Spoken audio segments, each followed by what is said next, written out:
gravar mais um vídeo pro nosso canal. Missões todo dia. Ô, coisa boa, missões todo dia, né? E a gente tá aqui muito feliz, né? Pra fazer esse vídeo maravilhoso para nossas crianças, para eles aprenderem um pouquinho mais de Deus, né? Isso, mas só um minutinho. Só um minutinho. Posso ir no banheiro? Vai lá, dá tempo. É bem rapidinho, tá bom? Vai lá, Já que eu vai vou lá, correndo. vai lá.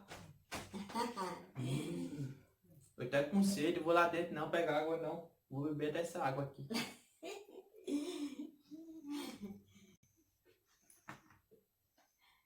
Ai, nem aguento mais. Tô tão cheio já. Mas vou beber mais um pouquinho. Tô chegando! Cheguei! Vamos Ah, que coisa continuar. boa. Vamos continuar. Oxi. Quem foi que bebeu minha água todinha? Não sei não. Vamos logo, vamos. Quem foi? Não sei. Tia!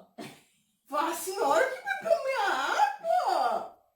Eu não tô acreditando! Foi eu não. Tia! Foi eu não. O palhaço Piluí tá dizendo que foi a senhora que bebeu minha água. Foi a senhora ou não foi? Ih, ela ficou muda! Foi eu não. Pois eu vou dizer uma coisa. Diga. Jesus disse, eu sou o caminho, eu sou a verdade e eu sou a vida. Quem é que não tá falando a verdade, tá negando Jesus. Tá. Agora você me constrangeu. Jesus é a verdade? Sim, A gente tem que caminhar por ele? sim. Tá bom, foi eu que bebi sua água. Palhaço. Eu não queria ir pegar água na geladeira não.